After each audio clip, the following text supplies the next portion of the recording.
Metro 2035, Dmitry Glukhovsky, Chapter 5, Enemies.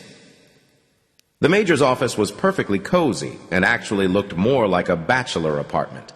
It was clear immediately that the occupant of the office also slept here. One corner closed off with a curtain with the edge of a bed carelessly covered with a synthetic rug, protruding from under the curtain in a rather homely fashion. A moth-eaten carpet with an intricate oriental design, the details of which had begun to disappear. Fitted into another corner was a sumptuous icon, two slim male figures in red, with sad faces and fragile swords in long, delicate fingers. After unlocking the door, the Major cast a critical glance round the room, groaned as he gathered up the touching plush house slippers abandoned at opposite ends of the floor, and shoved them under the desk with an embarrassed air. "I beg your pardon for the shambles. I prepared in a hurry." Meanwhile, Artyom and the others were jostling in the hallway. When he had tidied up, Boris Ivanovich invited them in. But not everyone. "A broker?" he asked Lyokha from arm's length away. "That's right," Lyokha admitted. "You wait outside, my friend. We'll talk separately. I eat in this office too, you know. I'm up to my neck in work. The enemy is ever vigilant." And he cut off the stench with a door, padded and soft, but it gave a metallic clang when it closed. "Please take a seat on the chairs there."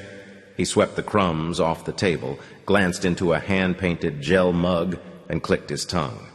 Artyom was already wondering if he was actually going to offer them tea, but Boris Ivanovich didn't. He moved aside the brass lamp with the green glass shade so that it wouldn't glare in their eyes, and from out of the cozy twilight he asked, "Where have you come here from?" "Exhibition." "Oh." Boris Ivanovich rolled exhibition around on his tongue like a vitamin pill and rubbed his nose, trying to recall. "What's that your boss is called? Kalyapin, I think. Alexander Nikolaevich. Is he managing all right?" "Kalyapin retired 6 months ago. It's Sukhoi now." "Sukhoi. Sukhoi, the old security man, right? A colleague," the Major said delightedly. "I'm glad for him." "Affirmative." "And you're from there yourself, as I understand it?" Svinolup leafed through Artyom's passport. "What work do you do?" "Stalker," said Artyom. "That's what I thought. Well, and you?" asked Boris Ivanovich, switching to Homer. "From Sebastopol." "Now that is interesting. Not the nearest of places. That's Denis. Denis, Lord, what is that patronymic of his?" "Mikhailovich." "That's right. Denis Mikhailich. How is he?" "In good form." "In good form. Ha!" Boris Ivanovich winked conspiratorially at Homer. "Couldn't have put it better. We came across each other once. I have a genuine respect for him. A professional." Yes." Svinolup glanced into his mug again, as if hoping that it would fill itself. Then he cautiously touched his own cheeks. There was something wrong with his cheeks, but in the semi-darkness, Artyom simply couldn't make out exactly what. The Major's face seemed to have something drawn on it. Was that it? In every other way, his appearance was rather pleasant. Tall, with a broad forehead rendered higher by a receding hairline, athletic youthfulness stooped by office work. His eyes glinted warmly and probingly out of the half-shadow. His surname, with the unlikely meaning of swine-beater, was incredibly unsuitable, too insulting for him. He was no common man of the people. "By the way, you're not a Jew, are you?" Boris Ivanovich asked Homer. "No, why do you ask?" "No, why do you ask?" The occupant of the office laughed. "I definitely like you. As it happens, I hold your kind in high esteem, unlike many of my colleagues. I'm not a Jew. You've seen my passport. Anyway, is it of any importance?" "Your passport. People forge passports. But I'm not talking about the passport. I'm talking about the condition of your soul. To answer your question, none at all. This isn't the Reich, really and truly." A pendulum clock rustled its hands on the wall. A simple clock, a piece of glass set in blue plastic. Drawn on its face was what Artyom thought was a shield and a line of letters with dashes. In the green glow of the table lamp, Artyom read to himself, VDNKh, NKVD, MGB, KGB, FSK, SBSB, CCL. CCL is the Commonwealth of the Circle Line.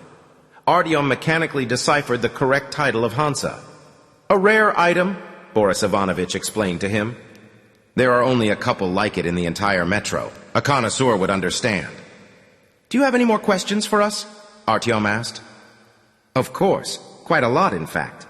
Can you hold your hands out here in the light, palms upward? The Major asked, without leaving the shadow. Aha, thank you. The fingers. Will you allow me to touch them? Well, as if I'm shaking your hand. Whoops! Calluses! And this here is from gunpowder, right? Will you show me your shoulder? Come on, show it to me. The right one.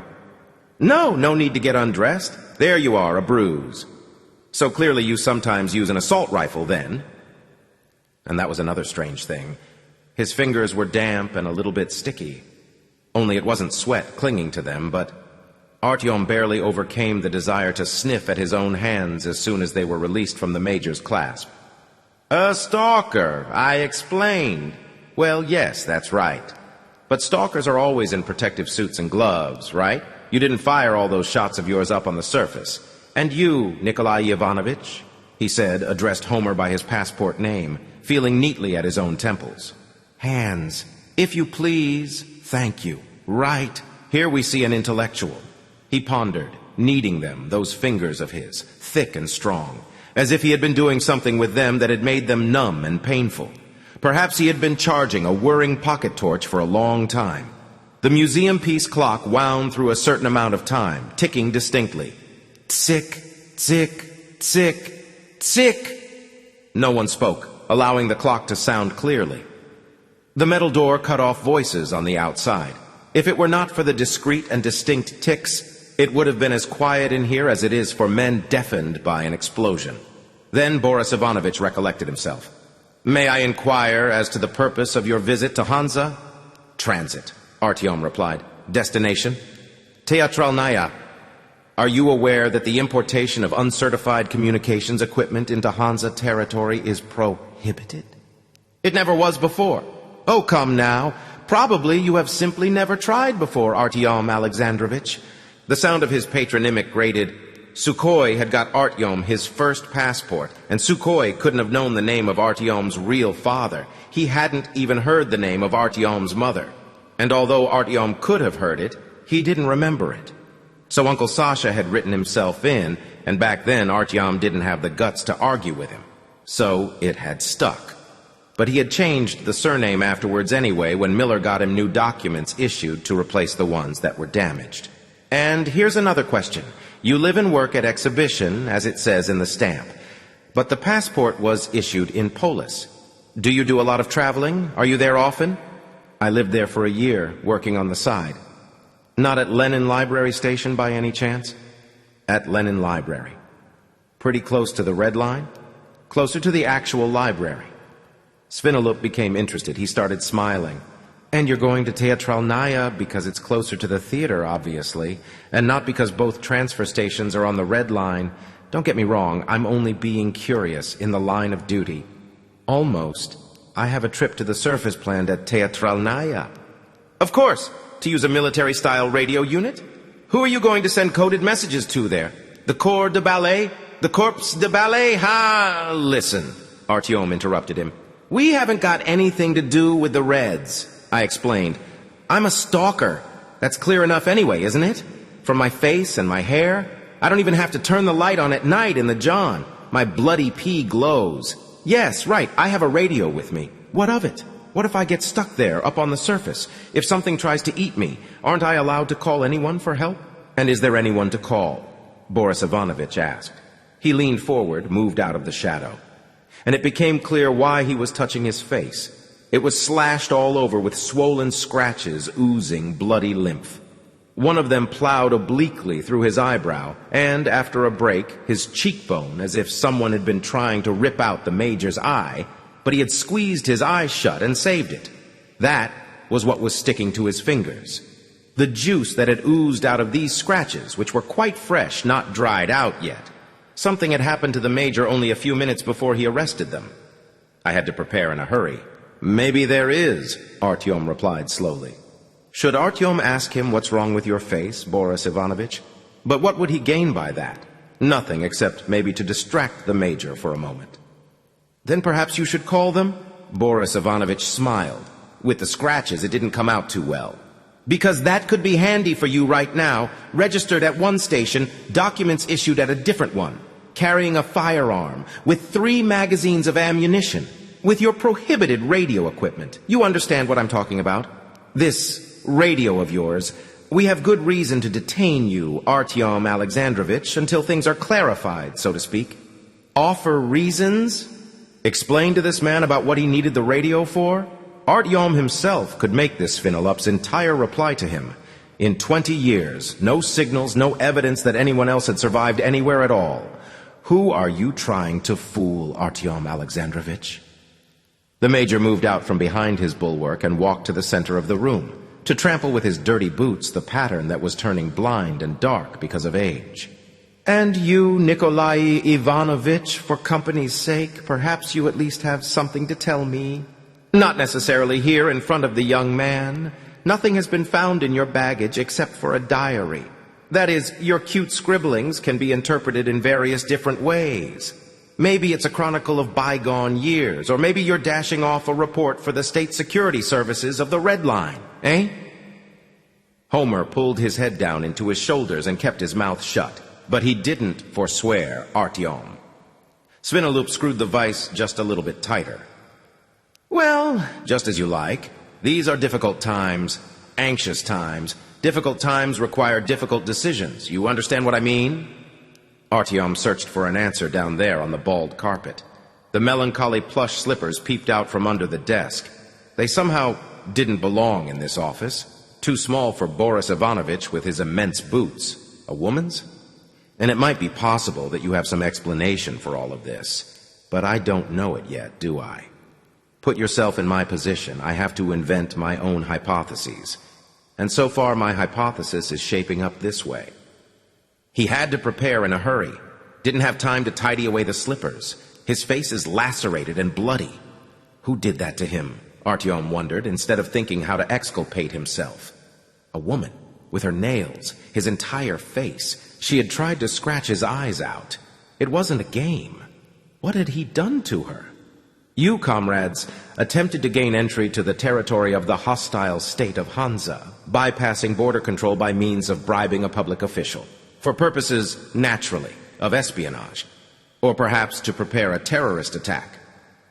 What had he done to her? The damned lamp was too sparing with its light, and in the gloom, Artyom couldn't tell if the pattern of the carpet was intertwined with crimson blotches. The little bachelor apartment looked tidy. No one had fought here, or rolled around on the floor, or knocked over furniture. But those slippers had been lying here, scattered. So she had some here. They had brought her. They slammed the door with that clang, turned the key, the same way they did behind them now. Hansa has quite a lot of enemies, those who envy us. But that radio set now, a radio set smuggled in, undeclared and uncertified. What does it mean? It means you're not acting alone. Your intrusion is part of some kind of plan. Someone was intending to coordinate your actions, infiltrate the territory of the Circle, establish arms caches here, possibly find contacts, obtain false documents from them, lie low, wait for the order, and emerge at the appointed time, together with the other sleeper agents. Homer probed Artyom helplessly with his transparent, honest eyes. But Artyom didn't want to answer him. He kept turning blank eyes in his direction, slithering away. Who is she? He wondered. What happened to her? And the fact that you say nothing means that you have no objections to raise. That is, I have guessed everything correctly, eh? There wasn't any other way out of the office. One door, padded, muffling any sound. A desk, a clock, a phone, an icon, a bed curtained off in the corner, a bed covered with a synthetic rug. What if, on the bed, the curtain is thick, you can't see through it, but behind it, on the bed? Well?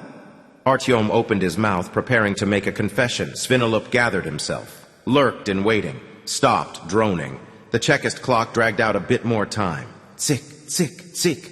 Homer filled his lungs up with air, didn't dare to breathe, and no one was breathing anymore.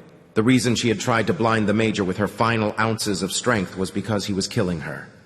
He threw himself on top of her, maybe, and he was strangling her. That curtain, behind it, the covered bed, and right there on the bed, where he sleeps, dead. But what if she's still alive? Leap across, tear back the curtain, shout, lunge in and fight. No one's breathing. And what if there's nothing there? Who were you intending to signal? What about? Where from? The major was losing patience. Artyom started at him, transfixed.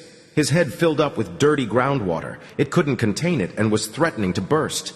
It hurt. Who is she? Who is that woman? Why was it done to her? He had to do something. He couldn't stay here. And the curtain, was that really any of Artyom's business? Are you really accusing me of spying, Major? For the Reds?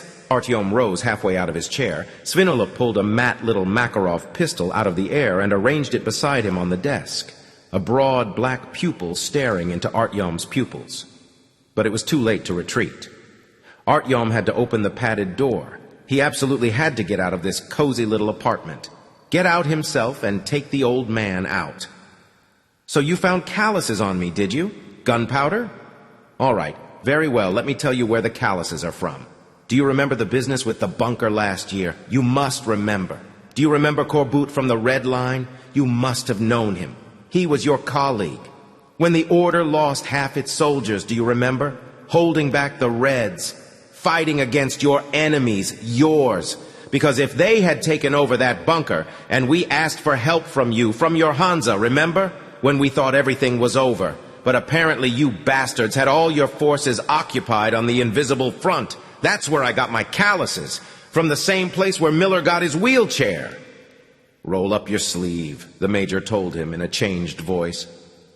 Screwing up his face, Artyom rolled up his sleeve. If not we, then who? The tattoo had already turned gray. Well, at least now the business with the passport has been cleared up. Boris Ivanovich cleared his throat. Any more questions for us? You shouldn't act so jumpy with me. It so happens that I had good grounds to hold you here until things were clarified. Perhaps you don't know, but at this moment we're on the verge of declaring a state of emergency.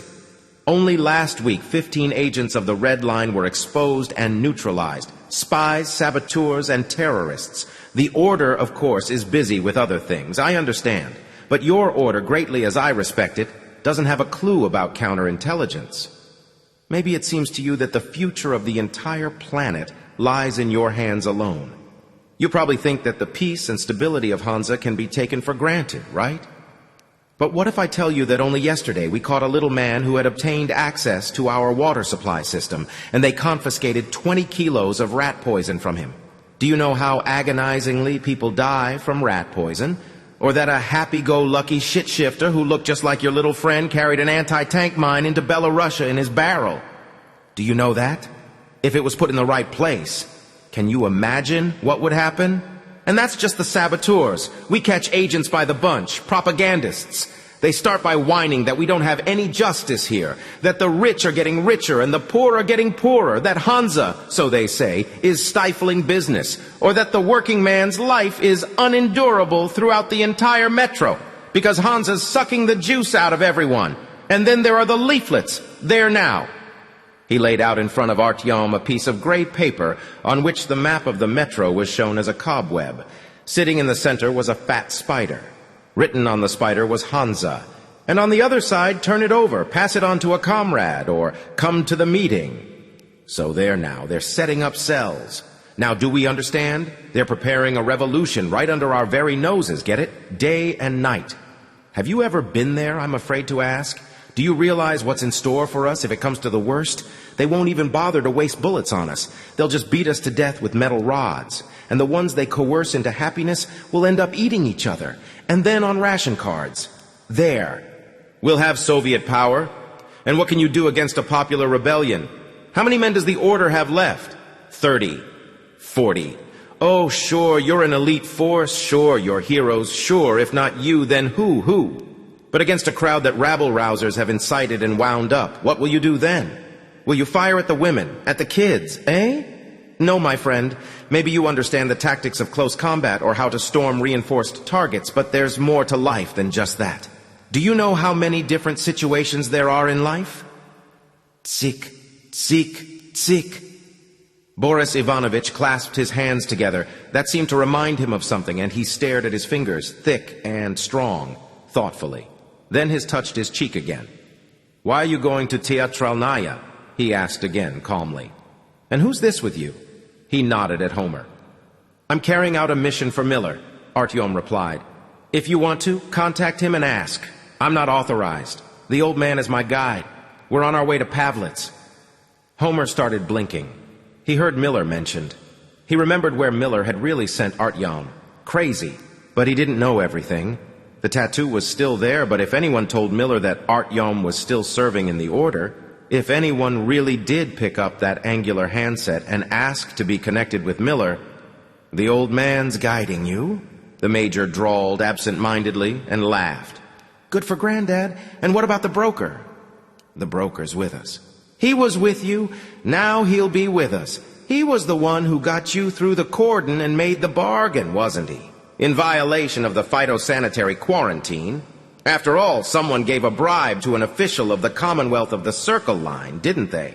To coin a phrase, if not you, then who?" "No." Artyom shook his head. "The broker's with us. Svino Lup didn't hear anything. So the broker will have to spend a bit of time here with us. And I'll send you to Novoslobodskaya by public transport, the shortest route, and that'll be a weight off my mind." Homer gave Artyom a sideways squint. But Artyom couldn't leave that fatuous young guy here, not to Boris Ivanovich. Not in these worrying, difficult times. "You let everyone go, or let's call Miller." Svinolup drummed his fingers on the desk, spun the heavy little Makarov like a top, clenched and unclenched his fist. "Why are you trying to intimidate me with Miller?" he said eventually. "He'll understand me. Miller's an officer and I'm an officer. It will just be stupid. We've got common enemies. We have to fight together, shoulder to shoulder. You in your way, me in my way. We defend the metro against chaos, preserve it from a bloodbath, each as best as he can." It was hot, suffocating. Murky water was pounding at Artyom's ears, suffocating. The thoughts span round in his head, the curtained-off bed in the corner, the slippers under the desk. Just grab hold of that cursed curtain, open it. "You let everyone go," Artyom repeated. "All three of us. To Novoslobodskaya, my stretch. After that, it's someone else's. And I don't want to explain to all and sundry about you, and about the broker, and about your Miller. Someone's bound to snitch on me to my bosses. They'll torture me to death with memorandums. Right now," Artyom pressed him, "right now for him, sick, sick, sick." The saints in the corner whispered, conferring. Both their swords were naked and ready. Homer tried to wipe the sweat off his bald forehead with the back of his hand, but there was too much to wipe it all off. Eventually, Boris Ivanovich picked up the receiver of the flat keypad phone. "Agapov, get the broker to the door. Yes, that's all I have to say. What? What about Leonov? Well, give it to him. Work must be paid. Yes, especially him. A God-given talent for fantasy, and especially good on the invisible observers." "Spellbinding," he laughed. "Yes, and let me have the broker." Artyom nudged Homer on the shoulder. "We're leaving." Homer started getting up, but slowly, as if he had gotten snagged on something. "Give us back our things," said Artyom. "At the border," Boris Ivanovich promised, turning serious, "or else you can still run for it and hide. We never did clarify the details of your mission.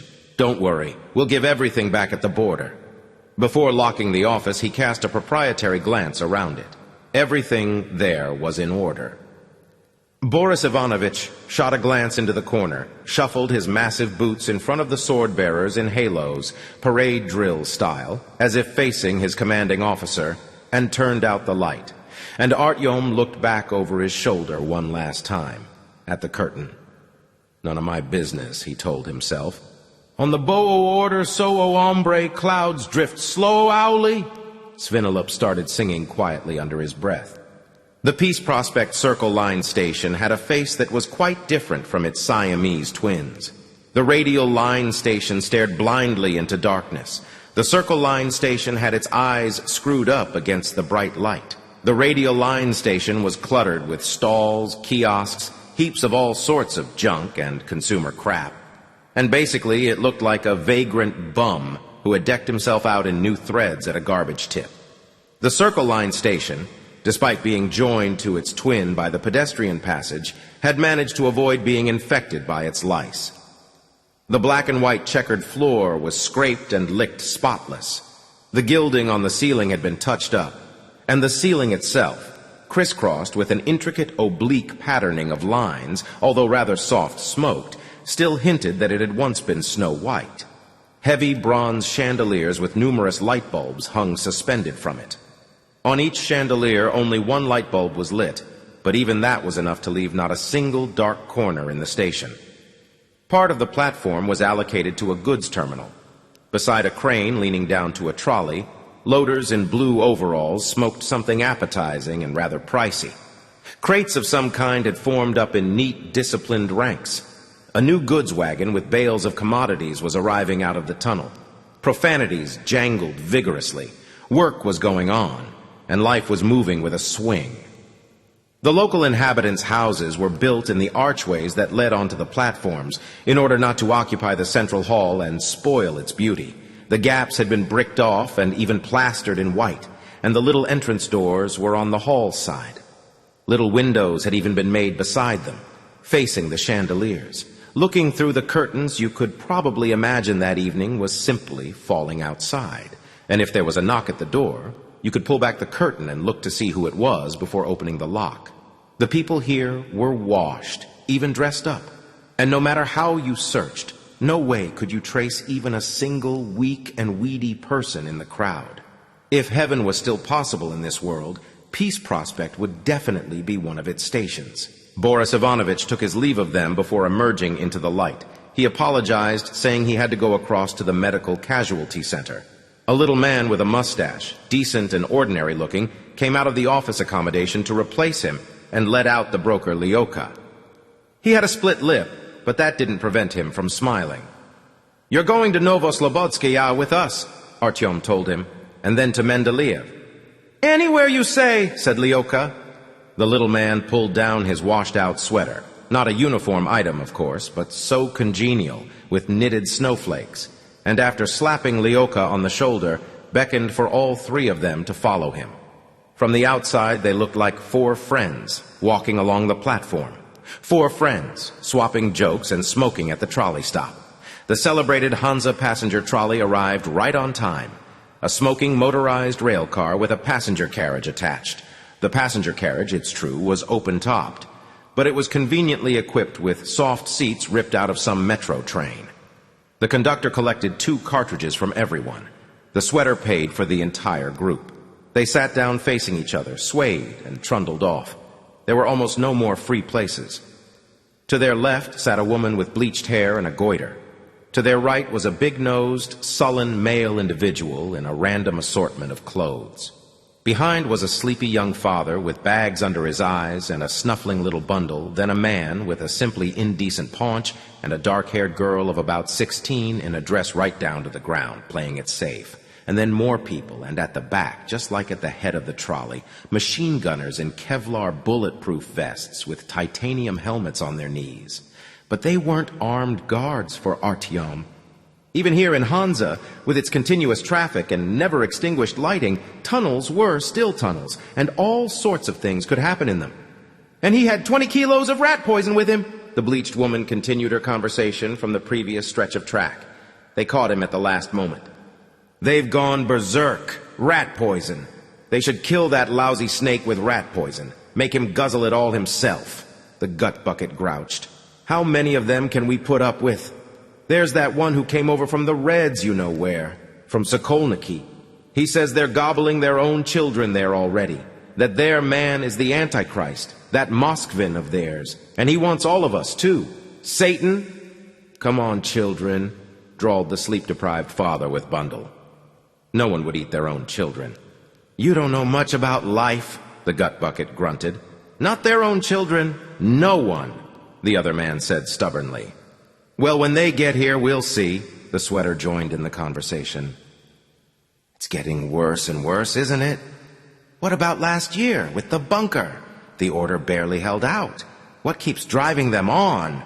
The woman with the goiter panted. "They're starving to death, that's what," said Gutbucket, rubbing his immense belly. "It's so they can come swarming over us for you know what, to expropriate and share out. May the Lord forbid," some old womanish individual implored behind them. "But I was on the red line once, where the lines cross, and they don't have anything terrible like that there. Quite civilized. Everyone dressed the same way. They use them to frighten us. And did you take even one step outside the buffer zone? Well, I did. They grabbed me straight off, twisted my arms, almost put me up against the wall. The facade looks right enough, yeah. They don't want to work, the blackguards, said Big Nose.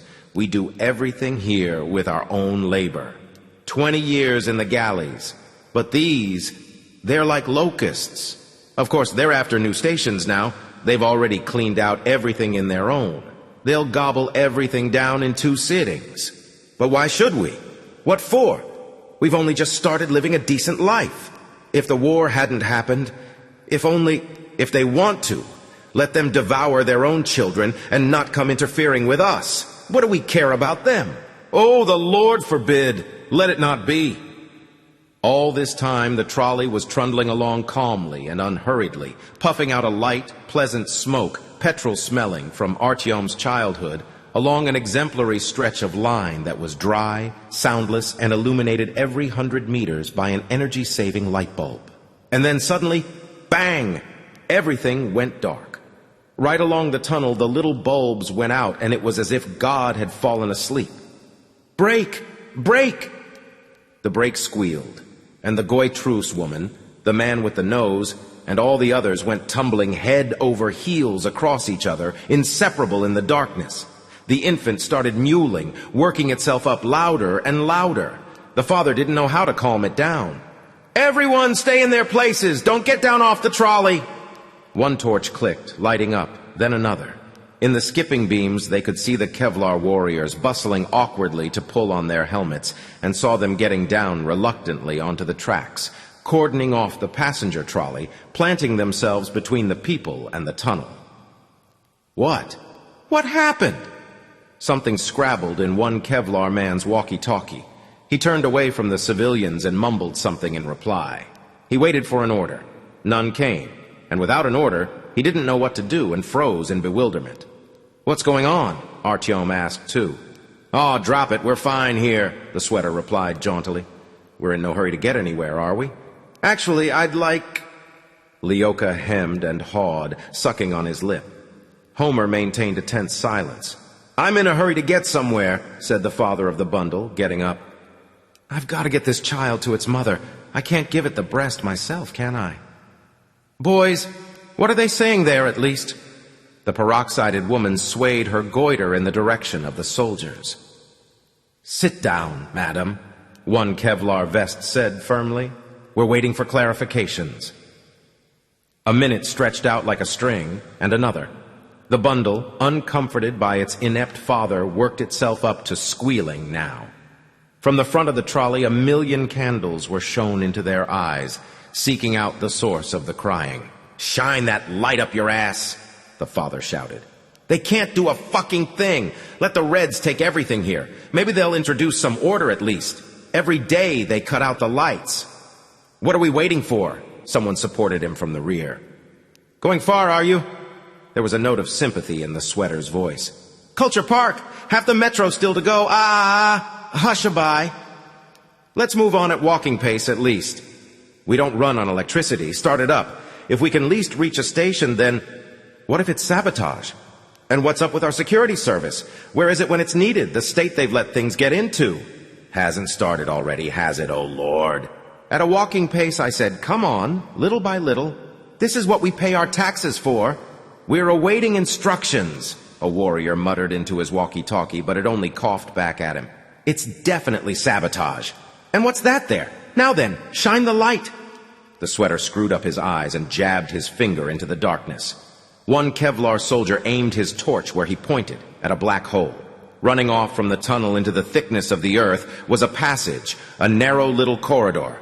What is that then? The sweater asked in amazement. A Kevlar man slashed a torch beam across his eyes. Don't meddle with it, you, he snapped. You never know. The sweater didn't take offense. He formed his palms into a visor and became invulnerable to the light. Puts you straight in mind of invisible observers. Have you heard that story? Eh? You know, about Metro 2. That the government, the leaders of that Russia that used to exist before, the Great Russia, that they never went anywhere. They didn't run off. They weren't killed. They didn't escape to the Urals or anywhere. But I've heard about the Urals, Yamandau there, or whatever it's called, the city under a mountain. And they all went straight off there the moment the commotion started. We can all rot here, but all the top dignitaries, that's where they live. Bullshit. They never went off and abandoned us. They wouldn't have betrayed us, the people. They're here, in bunkers that are beside us, around us. We're the ones who betrayed them, forgot about them, and they turned away from us. But somewhere here, they're waiting, keeping an eye on us all the same, watching over us, because for them, we're like children. Maybe these bunkers of theirs are behind the walls of our stations, and their tunnels, secret ones, are behind the walls of ours. They walk all around us and watch over us, and if we deserve to be saved, then they'll remember us. They'll save us. They'll come out of Metro 2 and save us. The people on the trolley went quiet, stared at the dark passage into the pitch-black pit, and started whispering together. But the devil only knows. This is all fucking bullshit, Artyom burst out angrily. Gibberish. I've been in that Metro too. And nothing. Empty tunnels and a heap of savages who feed on human flesh. That's your observers for you. So sit here and wait. They'll rescue us. I don't know. The sweater chuckled good-naturedly. I'm not much of a storyteller. You should listen to the guy who laid the whole thing out for me. I really got into it. Are there really cannibals then? The father with the bundle asked Artyom. But just then they turned the light on. In the walkie-talkie, someone mumbled a blessing to the guards. The trolley sneezed. The wheels creaked. They set off. The people released their tight breath, and even the child quieted down. They started drifting past the dark passage and glanced in apprehensively. The passage turned out to be a utility room, a little dead end. Novoslobodskaya was a single, endless construction site. Standing on the empty tracks was a caravan of trolleys loaded with sacks, probably sand or cement. Workers were lugging bricks, mixing concrete, dripping, stiffening mortar onto the floor, plastering over cracks, pumping water off the tracks. Heating units obtained from somewhere on the surface whirred, propelling hot air onto the damp plasterwork with their blades. A guard in gray had been assigned to each one.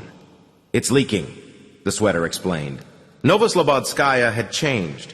Once there used to be panels of stained glass here, and the station was kept in slightly dim light so that the glass paintings glowed more brightly. And a double line of upraised gold trim used to run above the stained glass panels, tracing out rounded arches.